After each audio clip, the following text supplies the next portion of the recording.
नमस्कार, मैं पुष्पांजलि आप सभी दर्शकों का केवी स्टूडियो के कार्यक्रम कहता बेगूसराय बढ़ता बेगूसराय में हार्दिक अभिनंदन करती हूँ, स्वागत करती हूँ। हमारा एक YouTube चैनल है स्टार्स ऑफ बेगूसराय, इसे लाइक करें, शेयर करें और सब्सक्राइब करें। आज हमारे बीच ABVP के जिला संयोजक कन्हैया कुमार जी मौजूद हैं। आइए इनसे बात करते हैं कि इनका संगठन छात्र हित में और समाज हित में क्या कर रहा है। कन्हैया जी, हमारे केवी स्टूडियो में आपका बहुत बहुत स्वागत है। जी, आपका भी बहुत बहुत धन्यवाद है। मैं और हमारे दर्शक जानना चाहेंगे आपकी प्रारंभिक शिक्षा दीक्षा कहाँ से हुई और आपका पैतृक गांव कहाँ है? देखिए, मेरा पैतृक गांव मंझौल से माँ जयमंगला की धरती है। मंझौल गांव आप जानते हैं, शक्तिपीठ जो कहलाता है भारत, वो शक्तिपीठ 52 शक्तिपीठ में एक माँ जयमंगला का शक्तिपीठ है। उसी गांव से मैं बिलोंग करता हूं। मंझौल अनुमंडल सब डिवीज़न है मेरा गांव, और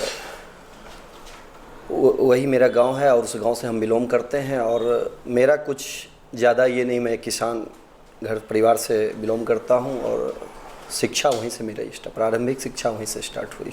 मिथिला यूनिवर्सिटी में जो छात्र संघ का चुनाव हुआ वो काफ़ी लंबे समय के बाद 38 सालों बाद कहा जाए तो 2017 में उसका चुनाव हुआ और आप उसी दौरान छात्र संघ के जिला संयोजक बने, तो इसके बारे में कुछ बताएं। देखिए, एक्चुअली है क्या, जो 38 साल बाद चुनाव हुआ, इसके लिए अखिल भारतीय विद्यार्थी परिषद का मैं जिला संयोजक हूँ। मैंने चुनाव लगातार सब, क्योंकि कुछ यूनिवर्सिटी में होती थी, पटना यूनिवर्सिटी में चुनाव होते थे या देश के कई और यूनिवर्सिटी में होते थे और मिथिला यूनिवर्सिटी में नहीं हो।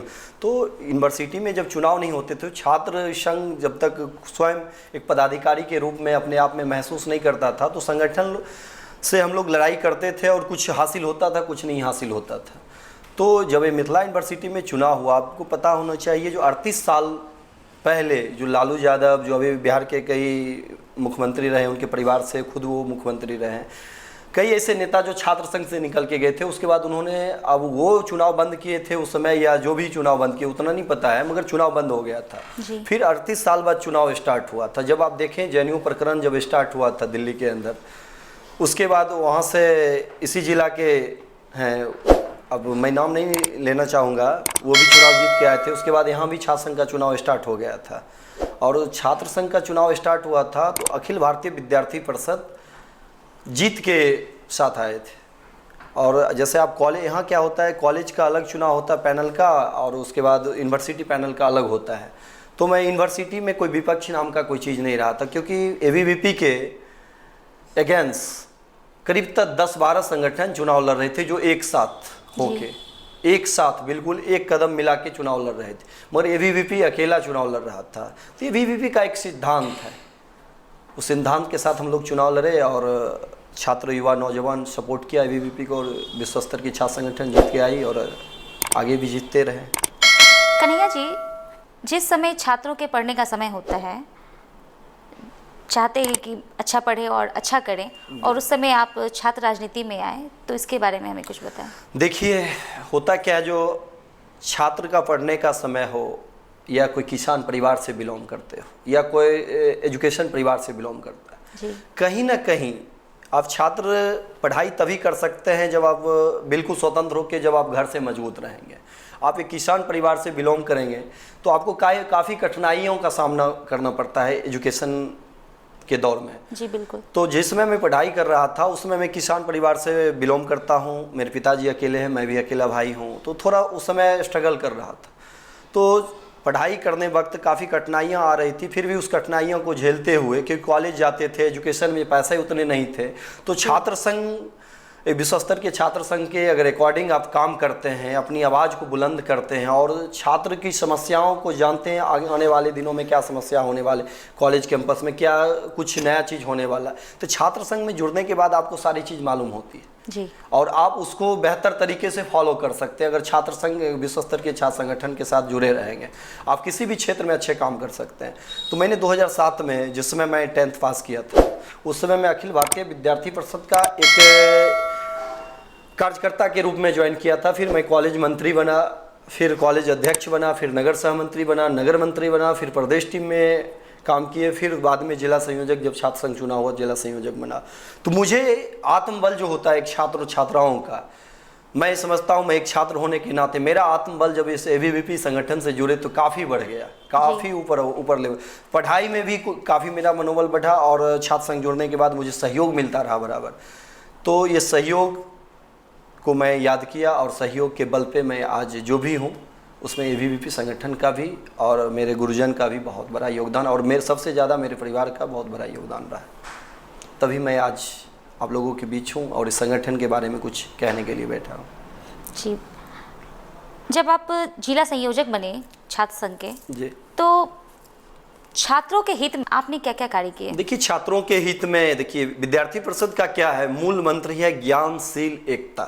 उसकी जो हमारे बैनर पे जो लिखे होते हैं ज्ञानशील एकता, और हम लोग आदर्श स्वामी विवेकानंद जी को मानते हैं। जी, स्वामी विवेकानंद जी जब गए थे यहाँ से विश्व के धरोहर पे जब बोलने के लिए गए थे तो उनको कहा था ये गेरुआ वाला क्या वस्त्र वाला क्या बोलेगा, और जब वो अपनी संबोधन स्टार्ट किए थे, जीरो से स्टार्ट किए थे, वो पूरे परचम लहरा दिए थे। वो एक छात्र ही पहले थे और छात्र के अंदर बहुत बल होते हैं, उस बल को अगर कोई मार्गदर्शन दे दे तो वो आगे जाके निखार कर जाता है। तो इसी दरमियान मेरे अंदर एबीवीपी के कई ऐसे पदाधिकारी रहे जो मार्गदर्शन देते रहे और मैं काम करता रहा। तो आपने मेरे से सवाल किया मैम, जो आपने छात्र संघ में जिला संयोजक बने, कई पदों पे रहे, आपने क्या छात्रों के बीच काम किया और एबीवीपी क्या काम करती है ऐसे जो जीत के आती रहती है बराबर।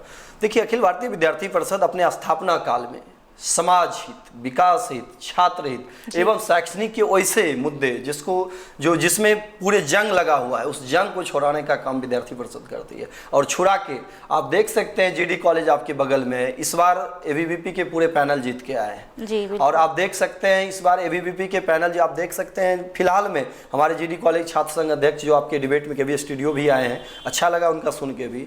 सब्जी मंडी पूरे एकदम जकर के जिलाधिकारी महोदय ने कोरोना काल में सब्जी मंडी का वहाँ शिफ्ट कर दिए थे जिसमें काफ़ी गंदगी फैल गया था। उन्होंने लगातार ज्ञापन देके अपने आंदोलन से सभी पदाधिकारियों को और सभी कॉलेज कैंपस में छात्र के सहयोग से, इस संगठन के सहयोग से और उस सब्जी मंडी हटाने का काम किया। आज जो बेगूसराय जिला के अंदर जो कॉलेज का एक नाम आता है वो जीडी कॉलेज सबसे धरोहर माना जाता है कॉन्स्टिट्यूएंट कॉलेज में। उसके बाद कई और कॉलेज आप देख सकते हैं, कई जगह आप देख सकते हैं। आप देखिए ना आरसीएस कॉलेज मंझौल में 2 अनुमंडल में 1 डिग्री कॉलेज।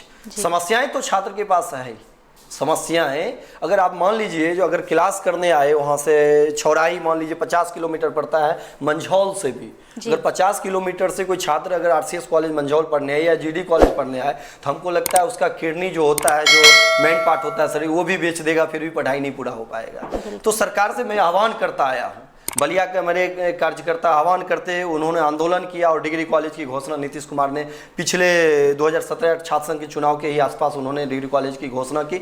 अभी काम कुछ स्टार्ट हुआ है, अभी काम पूरे कॉलेज बन के तैयार नहीं हो, वो भी ये विद्यार्थी परिषद का सबसे बड़ा मांग रहा है। अनुमंडल में सभी अनुमंडल में 1 डिग्री कॉलेज हो, पूरे व्यवस्थित हो और छात्र छात्राओं के लिए शैक्षणिक का जो वातावरण हो एक सुंदर हो, एक सफल पूर्वक छात्र छात्राएं पढ़ के पढ़ाई करके कुछ अपना नाम ऊंचा कर सके, ये सबसे बड़ा मुद्दा। आप देखिए छात्र हित में अभी 9 जुलाई का मेरा स्थापना दिवस, उसमें सैकड़ों छात्र सभी रक्तदान किए। ये रक्तदान किसके लिए करते हैं? ये रक्तदान उसी के लिए करते हैं जो हमारे साथी जो पढ़ने वाले, उनके कोई गरीब परिवार से आते हैं, कोई बहुत अमीर परिवार से आते हैं, कोई मध्यम वर्ग से आते हैं। तो किन्हीं को अगर ब्लड की जरूरत पड़ेगा तो विद्यार्थी परिषद निःशुल्क उसको ब्लड मुहैया कराने के लिए तत्पर, जीवन बचाने के लिए जिसको कह सकते हैं, उसके लिए तत्पर खड़ा रहेगा। तो विद्यार्थी परिषद का कई काम है। शैक्षणिक मुद्दा में एकदम आप जान लीजिए 100% विद्यार्थी परिषद शैक्षणिक मुद्दे को लेकर लगातार 365 दिन, रविवार को स्कूल में छुट्टी होता है मगर विद्यार्थी परिषद के अंदर जो छात्र जुड़े हुए हैं उनके लिए कोई छुट्टी नहीं होती है। वो रविवार के दिन आप देखिए साफ सफाई अभियान चलाते हैं जी। एसएफडी के मेरा आयाम है एसएफडी, उसके तहत माँ गंगा के गोद में जाके, माँ गंगा के प्रांगण में, मंदिर प्रांगण में एसएफडी के माध्यम से वो रविवार के दिन भी छुट्टी, अपने आप को कभी वो फ्री महसूस ही नहीं करते, काम करते रहते हैं। एबीवीपी का सबसे मूल मंत्र है संघर्षरत जीवन। जो छात्र हो, जो समाज हो, जो युवा हो, जो हमारे वर्ग में आम जनमानस हो, हमारे जिला में, गांव में, कस्बे में रहने वाले आम जनमानस अगर संघर्षरत रहेंगे तो जीत तो उनके कदम चूमेगा, जीत कभी दूर उनसे नहीं रहेगा। ये मेरा जैसे आकलन है, मैं यही आपसे कहना चाहता हूँ।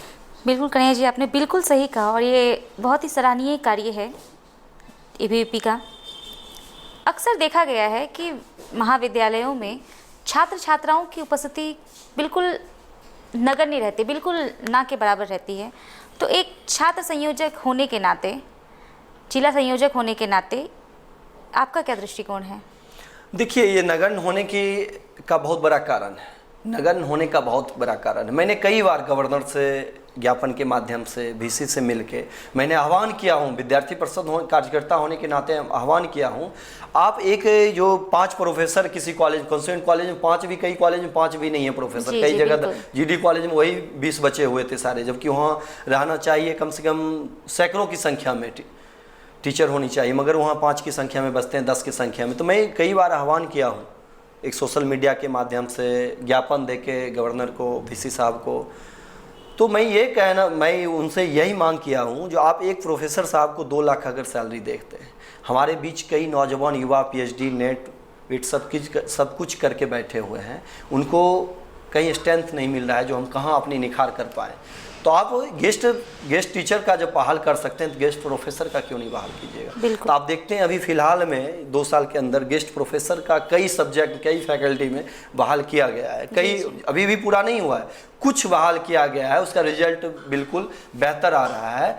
तो आगे भी हमको लगता है विद्यार्थी परिषद की मांग पे महामहिम गवर्नर साहब, राज्यपाल महोदय जरूर इसको संज्ञान में लेंगे, वीसी साहब भी संज्ञान में लेंगे, और केवी स्टूडियो के माध्यम से यहाँ के छात्र, नौजवान, युवा भी इस मांग को लगातार जारी रखेगा। अन्य संगठन भी इस मांग के साथ विद्यार्थी परिषद का साथ देने के लिए मैं उनसे भी आग्रह करूंगा, और वो हमको उम्मीद है जो वो संगठन भी मुझे साथ देगा, और कॉलेज में शैक्षणिक वातावरण जो दूर छात्र छात्राएं के से संबंध जो कॉलेज का दूर होता चला गया वो नज़दीक होगा, और बेहतर बेगूसराय और बढ़ता बेगूसराय फिर से आप देख सकते हैं आगे।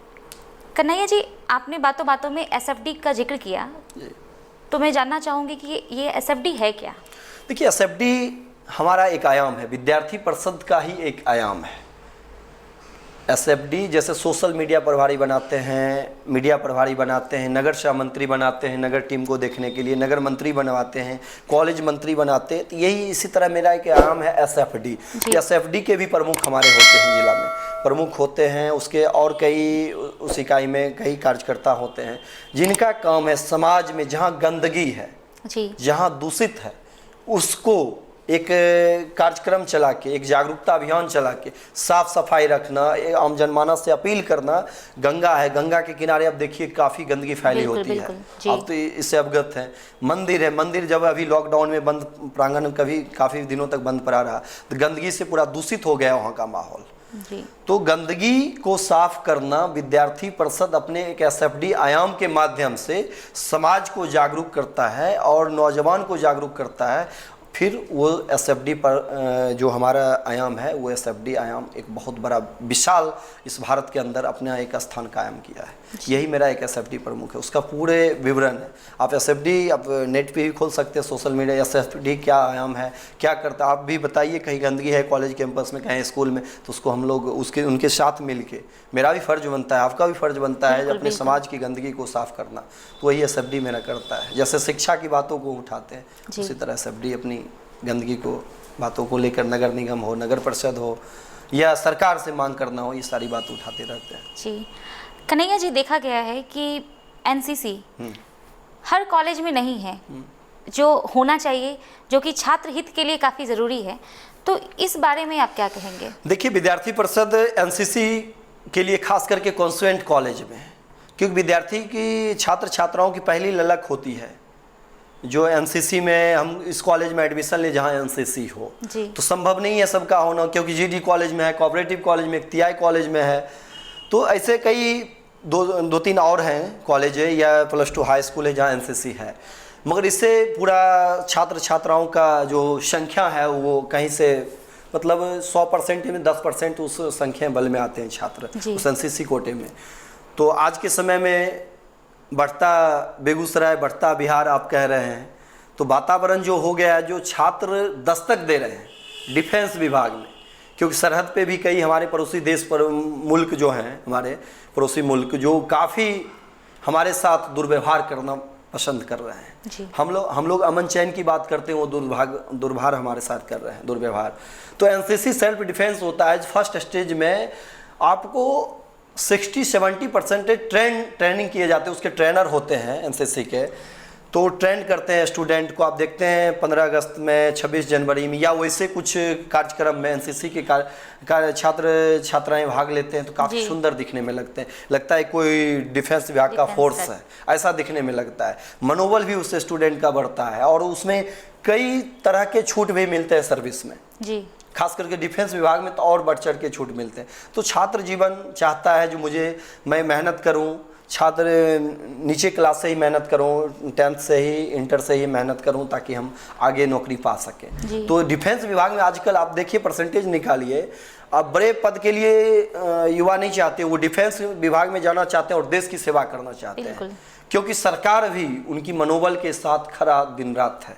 और सरकार नहीं, आम जनमानस भी डिफेंस विभाग में कई आयाम है फोर्स के, क्या कहते हैं, आईटीबीपी है, आर्मी है, क्या कहते हैं ये एसटीएफ है, कई फोर्स हैं, बिहार पुलिस भी लीजिए या अदर भी स्टेट की पुलिस लीजिए, उनके साथ उनकी जो देखते हैं क्रूरता से, जो अलग मुल्क वाले, जो हम बगल के मुल्क वाले जो उनके साथ दुर्व्यवहार कर रहे हैं, तो उससे खलता है। किसी का वो भाई ही होंगे ना, किसी का वो बेटा ही होंगे ना, किसी क्या कहते हैं, किसी के वो हस्बैंड ही होंगे ना, तो ऐसा है ना। तो इसी के कारण से एनसीसी होना सभी कॉलेजों में अनिवार्य है। मैं आपको जानकारी दे दूं, आरसीएस, मेरा घर मंझौल पड़ता है, मेरा केंद्र मंझौल है, भले जिला संयोजक बेगूसराय के हैं। आरसीएस कॉलेज में हम लोग एनसीसी के लिए आंदोलन किए जी, और वो आंदोलन आज इतना सकारात्मक दिख रहा है, जो एनसीसी का वेटिंग लिस्ट में आरसीएस कॉलेज मंझौल अभी दस्तक दे रहा है। बहुत जल्द वहाँ एनसीसी होने वाला है। ये विद्यार्थी परिषद का बहुत बड़ा जीत है, हमारे कार्यकर्ताओं का बड़ा जीत है, और हमारे सहयोग करने वाले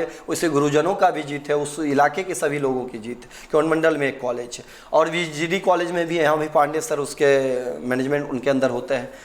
तो एनसीसी बहुत बड़ा प्लेटफॉर्म है। आज आप देख सकते, आप भी एक नारी शक्ति हैं, आप देख सकते हैं अभी महिला पुलिस की काफ़ी बहाली हुई है जी, बिल्कुल। अगर महिला पुलिस को उतना ही फिजिकल लिया जाता है, जो हमको लगता है एनसीसी से भी थोड़ा कम ही होता है, अगर वो उसको ट्रेंड यहाँ ही कर दिया जाए तो सरकार के लिए भी आसान होगा। एकदम परिपक्व होंगे हमारे नारी शक्ति जो भी जाएंगे, बहनें जो भी जाएंगे, इस बिहार पुलिस में जाए, एसटीएफ में जाए, आरपीएफ में जाए, किसी में जाए, तो उनके लिए एक सुविधा होगी। ये जरूरी है सरकार को करना, मनोबल को बढ़ाना। आप देखते पहले महिला पुलिस हम लोग को दिखते नहीं थे, जहाँ देखते थे उसको लोग गौर से देखते, देखो महिला पुलिस आ गई, चर्चाएं होती थी गांव में, महिला पुलिस भी आया है। मगर आजकल हमारे सभी थाने में, जिला के सभी सेक्टर में, वैसे जहाँ प्रशासनिक सेक्टर है, सभी जगह वो काम करे, दिन रात काम कर रहे हैं। अपने भाई जो बिहार पुलिस के, उनके जो भाई हैं, उनके साथ कदम से कदम मिला के काम करे, और अच्छा भी लगता है, अच्छा भी लगता है। जो महिलाओं के साथ जो कई भीड़ तंत्र जो उस समय होते थे, कंट्रोल नहीं हो पाते थे, आज वो महिला पुलिस उस चीज़ को कंट्रोल करने में सक्षम होते हैं। सरकार से मेरा मांग है इस एनसीसी के मुद्दे को, और एनएसएस उसके साथ भी कॉलेज में आयाम एक है एनएसएस, जो कॉलेज के आयाम होते हैं, जो क्या कहते हैं विश्वविद्यालय से गाइड होते हैं, उसको भी बढ़ावा अगर दिया जाएगा तो ये बहुत बड़ा चीज़ है। एनएसएस और एनसीसी बहुत बड़ा कदम होगा। खास करके रीड, आज जो रीड है हमारे भारत के अंदर, हमारे बेगूसराय के अंदर, वो युवा पीढ़ी रीड है, चाहे वो छात्राएं हो या छात्र हो या युवा शक्ति हो, बिल्कुल जी, जो उस रीड से प्रेरणा लेके, जुनून से प्रेरणा लेके, भले वो एनसीसी नहीं किए हैं, छूट गए पहले सत्र में, तो वो अपने दमखम से उस काम को करने में सक्षम होंगे और देश की सेवा में सक्षम हैं, सक्षम रहेंगे और अस्मिता को जरूर ख्याल रखेंगे। बिल्कुल सही कहा आपने। कन्हैया जी, एक सामाजिक कार्यकर्ता होने के नाते इस कोरोना काल में आपने क्या क्या किया? देखिए, कोरोना काल तो वैश्विक महामारी है, इसको आप छोटा मोटा बात नहीं, कोरोना काल नहीं है, ये समझ लीजिए एक तरह से जो मरने के काल में यमराज आते हैं लोगों के भी। लोग बच्चे में हम लोग को कहानी कहा जाता था, यमराज आएंगे तो अब तुम्हारा क्या कहते हैं काम तमाम हो जाएगा। ये यमराज आज करोड़ों के बजट में लोग, बल्क में लोग मरे हैं विश्व के अंदर। वो लोग कौन है? हमारे साथ, हमारे परिवार के लोग हैं, कोई अलग के लोग नहीं हैं। आखिर ऐसी महामारी कहाँ से उत्पन्न हुई? मैं आपके केबी स्टूडियो से एक सुदूर जिला इसको कह दीजिए, सुदूर जिला, जो इस भारत के अंदर में इस जिला का नाम, एक क्षेत्र, एक कोने में एक जिला बसने वाला है, ऐसे जिला से मैं आप केबी स्टूडियो के माध्यम से सरकार के राजनीतिक करने वाले लोगों को मैं आह्वान करता हूं, वैसे देश जो इस बल्क में लोगों की हत्या करने में साजिश करने में जो सफल हुए हैं, उसको नाकाम करने के लिए आप लोग एकत्रित होकर सभी देशों का सहयोग लें, सभी देश के आम जनमानस का सहयोग लें। ऐसे लोगों की, ऐसे देश में रहने वाले सरकार तंत्र की पोल जरूर आप उखाड़ें जो आगे आने वाले दिनों में ऐसा विकराल रूप देखने को नहीं मिले। अगर विकराल रूप देखने को मिलेगा तो फिर ये भयावह स्थिति आएगा। तो हमको नहीं लगता है ये जो भारत विश्व गुरु की तरफ बढ़ रहा है, या विश्व गुरु है हमारा भारत जो हम लोग पढ़ते हैं, और हमारा देश भारत है, नदी गोदावरी गंगा, ये सब जो वर्ड जो हम पढ़ते आए, पढ़ने वाला कोई नहीं बचेगा। कोरोना काल में विद्यार्थी परिषद बता दे विश्व स्तर का छात्र संगठन है, लगातार सोशल डिस्टेंसिंग के माध्यम से, क्योंकि विद्यार्थी परिषद में वही कार्यकर्ता होते हैं जो परिपक्व होते हैं, क्योंकि उनकी समझदारी होती है। सरकार की बातों को सोशल मीडिया पे देखते हैं, टीवी चैनल पे देखते हैं, और सरकार की बातों को वो दूसरे जगह रखने के लिए बिल्कुल सरकार से वो अपने ज्ञापन के माध्यम से क्या कहते हैं उसको एग्जाम्पल देने के लिए बिल्कुल तत्पर खड़े होते हैं। तो कोरोना काल में विद्यार्थी परिषद जिनको रक्त की जरूरत हुआ रक्त देने का काम किया है, बेहिचक रक्त देने का काम किया है, जिनको मास्क की जरूरत हुआ मास्क देने का काम किया है, जिनको क्या कहते हैं गाड़ी की आवश्यकता हो गई उनको गाड़ी उपलब्ध कराने का। अब उत्तर प्रदेश में देखिए विद्यार्थी परिषद का कार्यकर्ताओं ने, जो बिहार के जो कई मजदूर आ रहे थे, मैं सभी हेल्पलाइन नंबर जारी था विद्यार्थी परिषद का, उत्तर प्रदेश में कार्यकर्ता चंदे करके सहयोग करके अपने अपने पॉकेट से 100-100 रुपया लगा के वहाँ से गाड़ी से सरकार के सहयोग से यहाँ भेजने का काम किया उस मजदूर को। और हम लोग का मजदूर के पास जो हम लोग का एक सर्वे चल रहा था, मजदूर जो बिहार में आए हैं दूसरे प्रदेश में जो काम कर रहे थे, जिनकी रोजी रोटी खत्म हो चुकी है, उनका क्या हाल चाल है आज के समय। मैंने सर्वे किया, मैं खुद से सर्वे किया हूँ, तो वहाँ ये जानकारी हुआ बिहार सरकार ने कभी लंबे लंबे तो वादे कर दिए, मगर मजदूर के पास जो उनके मनरेगा की योजना जो बोल रहे रखे थे, जो मजदूर आएंगे तो उनको काम मैं तुरंत दूंगा, मनरेगा का काम दूंगा, या नल जल योजना, उसमें कोई जेसीबी से काम नहीं होगा, कोई मशीन से काम नहीं होगा। वहाँ तो देखिए सारा मशीन से ही काम हो रहा है, बिल्कुल वहाँ कोई मजदूर नहीं लगे हुए हैं। सरकार को इस ओर ध्यान आकर्षित करनी चाहिए, क्योंकि उनके जो पदाधिकारी हैं कहीं ना कहीं संलिप्त, इतनी करप्टता भरी हुई है बिहार के अंदर, चाहे किसी भी सेक्टर में आप देख लीजिए, तो उसके शब्दों से बयान नहीं कर सकते हैं। बहुत बड़ा निंदनीय चीज़ है। और विद्यार्थी परिषद आह्वान करती है वैसे लोगों को जो दिन रात को दिन बनाने का काम विद्यार्थी परिषद करती है। रात हो, दिन हो, बरसात हो, धूप हो, ये कोई मायने नहीं रखता है विद्यार्थी परिषद कार्यकर्ताओं के लिए। वो चाहे आपको कभी भी सहयोग किसी भी कारणवश हो, किडनी चाहिए तो किडनी देने के लिए भी विद्यार्थी परिषद के कार्यकर्ता तैयार होते हैं, वो किसी संगठन में नहीं है। आप देख सकते हैं कोरोना काल में अपने शरीर को दान दे दिया। बिहार का ही कार्यकर्ता एसोसी आनंद जी थे, प्रदेश टीम में थे, उन्होंने शरीर को दान दे दिया। कौन आजकल शरीर को दान दे सकता है? वो शरीर को दान दीजिए, मेरे पे रिसर्च कीजिए और कोरोना के लिए वैक्सीन कुछ उत्पन्न कीजिए जो ताकि हम आम जनमानस की रक्षा कर सकें। मेरे एक जीवन से सैकड़ों जीवन बच सके। तो विद्यार्थी परिषद में बहुत बड़ा लेवल है। कई लोग उसकी निंदा भी करते हैं बैठ के, मगर मैं निंदा करने वाले लोगों से भी कहते हैं निंदा कोई रिजल्ट नहीं होता है, सीख रिजल्ट होता है जी। बुराई में भी बहुत बड़ा अच्छाई रहता है छुपा हुआ। उसको अगर जो संगठन, चाहे मेरा संगठन हो या अदर संगठन हो, निकाल के निचोड़ के उससे कुछ सीख शब्द निकाल लेगा, मार्गदर्शन शब्द निकाल लेगा, तो बहुत बड़ा आयाम पेश कर सकता है। वही आज विद्यार्थी परिषद पेश कर रहा है। आज आप देख सकते हैं विद्यार्थी परिषद की कल उनकी क्या अरुण जेटली के परसों जो हमारे कई कैबिनेट में कई विभाग में मंत्री रहे हैं, उनका पुण्यतिथि था।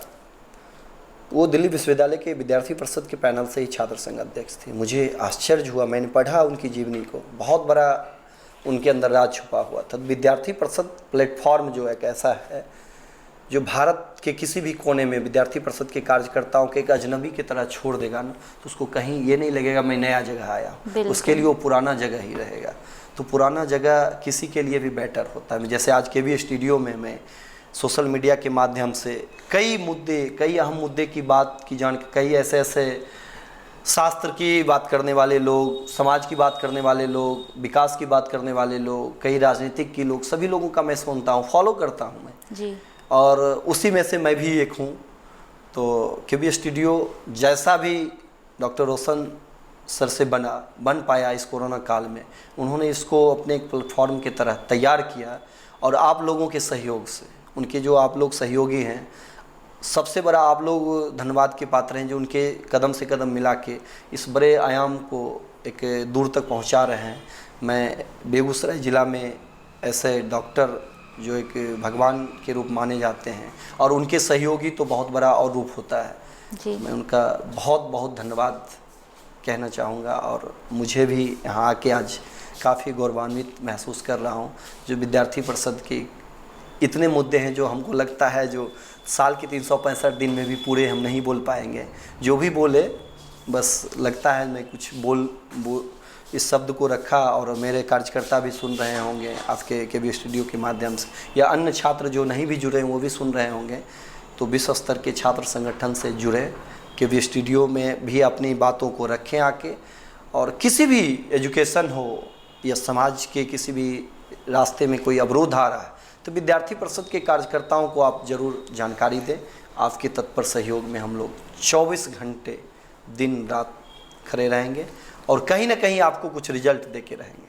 कन्हैया जी, मैं यह पूछना चाहूँगी कि जेएनयू छात्र संघ के पूर्व अध्यक्ष कन्हैया कुमार जी, जो आपके समय में भी वो छात्र संघ के चुनाव में रहे, आप भी कन्हैया कुमार, वो भी कन्हैया कुमार, संयोग से दोनों बेगूसराय ज़िले के ही वासी हैं, तो आपके लिए कितना चुनौतीपूर्ण रहा?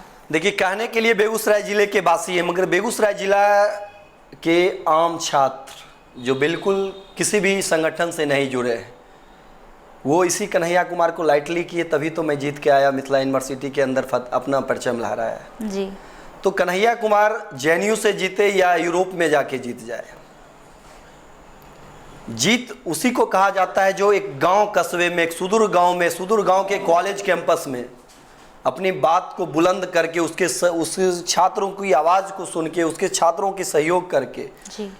वो जीत का स्वाद चखे, उसी को जीत कहते हैं। जीत तो आप बैठे बैठे जेएनयू में कई करोड़पति अरबपति यूएनए से आप कहीं से आपको फंडिंग वहाँ आ गया, आप वहाँ छात्र संघ का चुनाव जीत गए। आपको पता होना चाहिए जब कन्हैया कुमार जिस जेएनयू पूर्व अध्यक्ष की आप बात कर रहे हैं, तो जिस समय वो चुनाव जीते थे वहाँ से, कन्हैया कुमार जिस समय चुनाव वहाँ से जीता था जेएनयू से, उस समय आपको पता होना चाहिए, उसको सारा कुछ पता था उस कन्हैया कुमार को, वहाँ क्या चुनाव में कैंपेनिंग कैसे होता है, कैसे चुनाव लड़ा जाता है, कैसे चुनाव में नॉमिनेशन होता है। और मुझे उस समय 2017 में मैं एबीवीपी का कन्हैया कुमार, जिस समय मैं जिला संयोजक बना था, मेरे लिए कोई चुनौती नहीं था ये कन्हैया कुमार जेएनयू, ये मेरे लिए और आसान था, क्योंकि वहाँ पे कोई सिद्धांत नहीं होता है जी। सिद्धांत वहाँ कहीं ना कहीं किसी राजनीतिक दल के जबरे में फंसे हुए छात्र संगठन होते हैं, मगर एबीवीपी किसी राजनीतिक दलगत राजनीतिक से ऊपर काम करती है, किसी राजनीतिक संगठन के जबरे में फंसे नहीं होते हैं। और कन्हैया कुमार जेएनयू छात्र संघ चुनाव जीत के आए थे, उनको सारी बात पता था कैसे छात्र संघ चुनाव होता है, कैसे करवाया जाता है, कैसे वोट मांगा जाता है। मगर उनके घर में एपीएसएम कॉलेज बरौनी है, उनको पूछिए ना, उनके अध्यक्ष को 14 वोट आया था, अगर एक प्रस्तावक समर्थक कैंडिडेट का वोट हटा दिया जाए तो मात्र 11 वोट आया था, कैंडिडेट नहीं पूर पाया था जी। फिर काहे को हम जेएनयू का छात्र संघ अध्यक्ष कहने के लिए बोले, वहाँ पूंजीपतियों का छात्र संघ अध्यक्ष थे, जेएनयू का नहीं थे। मैडम करात कई लोग ऐसे थे जो उनके समर्थन में खड़े थे। तो राजनीतिक दल जहाँ छात्र संगठन के साथ खड़ा हो जाए, वो छात्र संगठन किसी का बधवा मजदूर हो जाएगा। आप बताइए ना, हमसे पूछिए, आप नरेंद्र मोदी हमारे देश के प्रधानमंत्री हैं, कई उनके ऐसे नीति होंगे जिसके नीति के खिलाफ मैं बोल सकता हूँ, कई ऐसे नीति होंगे जिनके मैं समर्थन कर सकता हूँ। क्या कौन ऐसा छात्र संगठन है किसी अपने पैरेलल सरकार के खिलाफ कुछ बोल सकता है? संजोग ऐसा नहीं मिलेगा आपको। ये एबीवीपी ही है, चाहे प्रकाश जावड़ेकर हमारे शिक्षा मंत्री रहे हैं पूर्व में, जो 2017 में वो थे, उस समय भी मैंने विरोध किया था, कई बार पुतला दहन किया था शिक्षा नीति को लेकर। क्या वो लोग तो कहते हैं आप गांव घर में घूमिएगा, जिला में घूमिएगा, कन्हैया कुमार कहते फिरे हैं जो एबीवीपी बीजेपी का छात्र संगठन है। काहे को छात्र? एबीवीपी के कहीं बैनर में बीजेपी कहीं लिखा हुआ है क्या? नरेंद्र मोदी का कहीं फोटो है क्या उनके बैनर में? आप देखिए जी, क्या नहीं लिखा हुआ है। तो एबीवीपी अपने सिद्धांत के साथ काम करता है, अपनी रजिस्टर्ड छात्र संगठन 1949 में रजिस्टर्ड हुआ, जिस समय कन्हैया कुमार या किसी अन्य छात्र संगठन का जन्म भी नहीं हुआ था। अभी भी बताइए, मैं आपके स्टूडियो से बोल रहा हूँ, कोई छात्र संगठन बता दे जो रजिस्टर्ड छात्र संगठन है। सभी छात्र संगठन राजनीतिक दल के लेटर पैड पे काम कर रहे हैं, और एबीवीपी अकेला छात्र संगठन है 1949 से जो अपने लेटर पैड पे काम करता है, अपने बलबूते काम करता है, अपनी योजनाबद्ध तरीके से काम करता है, किसी राजनीतिक पार्टी की योजनाबद्ध तरीके से काम नहीं करता है। अगर ऐसी बात होती, अभी एनडीए की सरकार थी, इसमें बीजेपी भी है, जदयू भी है, तो एबीवीपी ने डायरेक्ट खुले तौर पे विरोध किया सरकार का। तो मैं यही आपको कहना चाहता हूँ, ये छात्र संगठन किसी राजनीतिक दल के विरासत में पलने वाला छात्र संगठन नहीं है। ये छात्र एवं कॉलेज कैंपस में पलने वाला छात्र संगठन है, अपने गुरु का आशीर्वाद लेने वाला छात्र संगठन है। और मैं सभी छात्र संगठनों का यही उनसे आह्वान करूँगा, आप भी अपने दिशा को सही नियंत्रण के रूप में, रेखा के रूप में ले जाए। रेखा, नियंत्रण रेखा जब आपका सटीक होगा तो निशाना तो फिर सटीक होगा ही, आप बेहतर विकल्प की ओर जा सकते हैं। बाकी किसी को हम किसी का बुराई कर दें, कोई मेरा बुराई कर दे, इससे कोई भला छात्र का नहीं है, ये अपना बुराई होगा, भलाई कभी नहीं हो सकता है। बिल्कुल बिल्कुल सही तो कहा। यही चीज़ है, कोई आ जाए एबीवीपी संगठन के सामने, उसे कोई लेना, सबका अपना अपना सिद्धांत है, सब अपने सिद्धांत से काम करते हैं। मगर एबीवीपी का सिद्धांत है, जो 10 संगठन मिल के लड़ते हैं, फिर भी एबीवीपी जीतता है। क्यों जीतता है? ऐसा क्या है? ना मेरे पास पैसा है, ना मेरे पास पूंजी है, कुछ भी नहीं है। एबीवीपी के कार्यकर्ता, आप जीडी कॉलेज में एक बार सफाई अभियान करवाना था, तो मैंने पूरे मार्केट में भिक्षाटन करके कॉलेज प्रिंसिपल को, अभी भी मेरे पास कई फ़ोटो हैं उस कार्यक्रम के, मैंने कॉलेज प्रिंसिपल को 6000 रुपया दे रखा था, जो भाई अब मैं भिक्षाटन करके आपको दे रहा हूँ, छात्र हूँ इस कॉलेज कैंपस का, आप साफ सफाई कीजिए। मैं किसी से बल्क में पैसा नहीं लेके गया था। तो एबीवीपी के बंदे बिल्कुल भारत माँ के बंदे होते हैं और भारत की पुकार को हर वक्त सुनते हैं। जब भारत माँ पुकार देगा तो चाहे बॉर्डर क्या, चाहे मैं सैनिक का ट्रेनिंग किया भी नहीं हो, फिर भी अगर मुझे ज़रूरत होगा कहीं भी, तो हमको लगता है बेगूसराय का हर बंदे, ना वहाँ राजनीतिक दल कोई रहेगा, ना कोई संगठन रहेगा, वो अपने देश की विरासत को बचाने के लिए कभी भी पीछे नहीं हटेंगे। मगर कुछ लोग हैं उस बीच में भी राजनीतिक करते हैं, तो करने दीजिए राजनीति करने वाले लोग को। मैं जहाँ हूँ वहाँ सही हूँ, और सही हूँ तभी तो छात्र भी लोग सही ठहरा रहे हैं, नहीं तो एबीवीपी क्या है? कुछ भी नहीं है। नाम का एक सिर्फ 4 लाइनें, एबीवीपी, अखिल भारतीय विद्यार्थी परिषद। अगर किसी के अंदर मैं हूँ तभी उसके अंदर मैं भी हूँ। बिल्कुल बिल्कुल सही कहा आपने। कन्हैया जी, आप सामाजिक कार्यकर्ता बने, छात्र राजनीति में आए, तो इसके प्रेरणा स्रोत कौन है आपके? देखिए, सामाजिक कार्यकर्ता बने और छात्र राजनीति में आए, प्रेरणा स्रोत देखिए होता क्या है। जब आप भीड़ में चलिएगा ना, तो भीड़ में कई तरह की आपको असुविधा नज़र आएगी। तो उस असुविधा, भीड़ में क्या होता है? असुविधा ही नज़र होता है। शरीर टकराएगा एक दूसरे से, और ठेस भी लग जाएगा, गिर भी जाइएगा, कुचल भी जाते, कई लोग अपनी मतलब क्या जीवन भी उसमें चला जाता है कई लोगों का। तो भीड़ के तंत्र से मजबूती प्रदान करके, अपने अंदर हिम्मत प्रदान करके अगर आप संभल के निकल गए, तो वही एक सीख होता है। तो मेरे मार्गदर्शन देखिए, मेरे गुरुदेव रहे हैं, जो मैं एमएस कॉलेज का छात्र था उस समय, कई मुद्दे पे मैं संघर्ष करता था, तो गुरुदेव बोलते थे नहीं ये गलत चीज़ है, तुम ऐसा गलत करते हो। उनको उस समय लगता था मैं गलत, क्योंकि नवोदित मैं छात्र था उस समय। नवोदित छात्र कितना भी अच्छा काम करें तो समाज में थोड़ी सी उसकी एक अलग एक विकल्प हो जाती है, अलग एक बातों में उसको लोग टाल देते हैं, ओ चलो बच्चा बुतरू है, ऐसे बोलता है, ऐसे ही करता है। मगर जब वो दस्तक दे के उस पद पे पहुंच जाते हैं, तो आज दिखता है, आज मैं जो भी हूँ, आज उसी एमएस कॉलेज में मैं जाता हूँ, कोई छात्र की समस्याओं को लेकर, कुछ कॉलेज की कॉलेज व्यवस्थाओं की बात को लेकर, तो कॉलेज के प्रिंसिपल हों, उनके अन्य सहयोगी हों, सभी हमसे कदम से कदम मिला के बात करते हैं। या अन्य कॉलेज भी, ऐसा नहीं है सिर्फ MS college, Jaymangala high school भी हो, आरसीएस कॉलेज भी हो, जीडी कॉलेज भी, महिला कॉलेज, सभी कॉलेजों की बात करते हैं। तो कॉलेज तो सब एक होते हैं, बाकी दस्तक देने वाले छात्र का अपना अपना एक हिसाब किताब होता है, उस हिसाब से जाते हैं, अनुशासन से अनुशासन मेरा पहला स्थान है विद्यार्थी परिषद का। मैं छात्र संघ चुनाव की बात कई बार आए, अब स्टूडियो में आपने कई बार हमसे पूछा, तो छात्र संघ की बात जो होती है ना, छात्र संघ जीतना हारना मेरे लिए मायने नहीं रखता है। मैं हार जाऊँ वो सही है, मगर अनुशासन को नहीं तोड़ूंगा।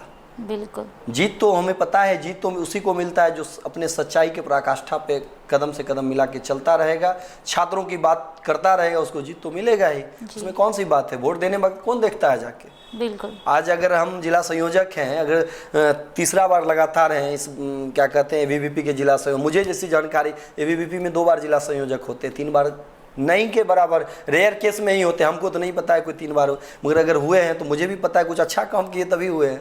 तो और आगे भी अच्छा काम करते हैं। आपके स्टूडियो की भी बात, कई लोगों की बात सुनते हैं तो थोड़ा सा कुछ सीख मिलता है। सभी लोग मार्गदर्शन है, आप भी मार्गदर्शन है, मेरे माँ बाप भी मार्गदर्शन है। जहाँ नज़र खुलती है, जहाँ तक नज़र जाती है, जो चीज़ मुझे दिखता है, जिससे मैं सीख लेके आपके बीच पहुँचता हूँ, वो समझिए सारे लोग मार्गदर्शन है मेरे। बिल्कुल बिल्कुल यही मेरा, जहाँ सीखने की उम्मीद हो बस वहाँ सीखा जा सकता बिल्कुल है। बिल्कुल बिल्कुल। कन्हैया जी, अभी कुछ देर पहले हमारी बात हुई थी, अब एक विषय की बात हुई थी। जी, जी। तो जहाँ तक मैं अभी तक देखी हूँ कि हमारे बेगूसराय ज़िले में कुल 173 विद्यालय महाविद्यालयों में जी, +2 की बिल्कुल। पढ़ाई होती है, मूल रूप से साइंस, कॉमर्स और आर्ट्स की, जिसमें मात्र 13 विद्यालय और महाविद्यालयों में कॉमर्स की पढ़ाई होती है और बाकी आर्ट्स और साइंस की पढ़ाई होती है। तो कॉमर्स के सब्जेक्ट की काफ़ी कम विद्यालय महाविद्यालयों में पढ़ाई हो रही है, तो इसके पीछे क्या कारण है? और आपके संगठन, कभी कोई भी संगठन ने इस बारे में आवाज़ नहीं उठाई, तो इस बारे में आप क्या कहेंगे? देखिए, संगठन, अब ये तो चीज़ हम लोग शैक्षणिक, अभी भी थोड़ा देर पहले शैक्षणिक मुद्दों को लेकर ही हम जिला शिक्षा पदाधिकारी से मिल रहे थे। कॉमर्स की बात, अब सही, ये मुद्दा मेरे लिए भी बहुत बड़ा मायने है, बहुत बड़ा जटिल है, और मैं इस मुद्दे को ज़रूर निष्ठा से उठाऊंगा और इस पर प्रयास भी करूंगा जल्द से जल्द हो। क्योंकि आप देखिए, कॉमर्स ऐसा एक सब्जेक्ट है, कैसा एक प्लेटफॉर्म है आज के समय में, जिस समय से इलेक्ट्रॉनिक का युग ज़्यादा बढ़ गया है, तो उसमें कॉमर्स बहुत बड़ा उसकी महत्ता होती है। इसमें रोजगार की संभावना ही बिल्कुल बिल्कुल। इलेक्ट्रॉनिक्स लोग ज़्यादा आजकल उसमें परिपक्व ज़्यादा होते हैं, चाहे लैपटॉप हो, कंप्यूटर, किसी टेक्निकल ज़्यादा उसमें पकड़ होते हैं, तो कॉमर्स उसमें बहुत चाहिए, ज़रूरी है कॉमर्स। तो कॉमर्स में खास करके, कॉमर्स के लिए, छात्र के लिए तो है ही बहुत बड़ा चीज़। छात्र तो कई अलग अलग भी किसी भी तरह की अपना ढूंढ लेते हैं कई सब्जेक्ट में भी, मगर छात्राओं के लिए कॉमर्स ऐसा सब्जेक्ट है, उसके लिए कंफर्टेबल बैठेगा। अगर कोई सर्विस कॉमर्स पढ़ाई करके अगर उनको कोई सर्विस अगर मिलता है, तो ऑफिशियल सर्विस उनके लिए काफ़ी जज करेगा। बिल्कुल सही कहा। तो इसलिए खास करके कॉमर्स की पढ़ाई जो जहाँ हो भी रहे थे कुछ जगह, तो बिहार सरकार के पूर्व में शिक्षा मंत्री अशोक चौधरी जो थे, इसी जीडी कॉलेज में हम लोग ज्ञापन दिए थे, जिसमें थोड़ा बहुत झड़प भी हो गया था, जो भाई ऐसा क्यों हो रहा है। तो लगातार प्रयासरत है, और हमको लगता है शिक्षा नीति जो इस बार बदलाव हुआ है, तो बिहार सरकार के शिक्षा मंत्री को दे ही रहे हैं, बोर्ड अध्यक्ष को दे ही रहे। अगर यहाँ बात नहीं बनेगा तो हम लोग गवर्नर से भी मिलेंगे। आप मेरे से सवाल किए हैं, तो मेरे जहन में ज़रूर ये कचोटता है ये सवाल, जो कॉमर्स क्यों नहीं है हर एक कॉलेज में। बिल्कुल। तो कॉमर्स सभी स्टूडेंट के जहन में होता है जो कॉमर्स लें।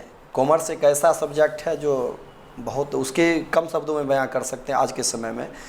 तो इसको मैं केंद्र सरकार तक भी ज़रूर उठाऊंगा, और मुझे लगता है, विश्वास है, जो विद्यार्थी परिषद जिस चीज़ को छेड़ता है उसको बिल्कुल ये मुद्दा छोड़ता नहीं है, जिसको छोड़ता है उसको छेड़ता नहीं है। तो आपकी जो बात है उस चीज़ को मैं छेड़ दूंगा, यहाँ से ही छेड़ना स्टार्ट कर दूंगा। कॉमर्स की पढ़ाई बहुत जल्द, मैं अपने प्रयास से, अपने आंदोलन से, अपने सहयोगी के सहयोग से ज़रूर मैं प्रयासरत रहूँगा, और मुझे रिजल्ट ज़रूर मिलेगा आने वाले दिनों में। मैं चाहूँगी कि ये काम बहुत जल्द से जल्द हो, और इसके लिए केवी स्टूडियो की तरफ से आपको बहुत बहुत शुभकामनाएं। कन्हैया जी, हमें अपना बहुमूल्य समय देने के लिए बहुत बहुत धन्यवाद। जी, आपको भी बहुत बहुत। बेगूसराय के आम जनमानस, बिहार के आम जनमानस, भारत के आम जनमानस से मेरा अनुरोध है, अखिल भारतीय विद्यार्थी परिषद जिला संयोजक होने के नाते डॉक्टर रोशन सर के सानिध्य में जो केवी स्टूडियो का जो कार्यक्रम लगातार विगत कुछ महीने से जो चल रहा है बेहतर तरीके से, और अपनी आवाज़ को सभी युवा आके समाज हित में, विकास हित में जो अपनी आवाज़ को बुलंद कर रहे हैं, इस सभी को आप लोग यूट्यूब चैनल पे लाइक करें, सब्सक्राइब करें, और ज़रूर से ज़रूर शेयर भी करें, और अपनी बातों को भी रखें केवी स्टूडियो पहुंच के। पुनः मैं एक बार अखिल भारतीय विद्यार्थी परिषद, विश्व के सबसे बड़े छात्र संगठन की ओर से केवी स्टूडियो के सभी सहयोगी को, और उनके जो संस्थापक हैं, डायरेक्टर हैं रोशन सर, मैं उनका बहुत बहुत तहे दिल से धन्यवाद। केवी स्टूडियो का जो यूट्यूब चैनल है स्टार्स ऑफ बेगूसराय, जिसको आप लोग लाइक करें, सब्सक्राइब करें और शेयर करें और देखें, और अपनी आत्मबल मजबूत करें, और केवी स्टूडियो को बढ़ावा दें, और डॉक्टर रोशन सर के सानिध्य में इस आवाज़ को बुलंद करें। बहुत बहुत धन्यवाद।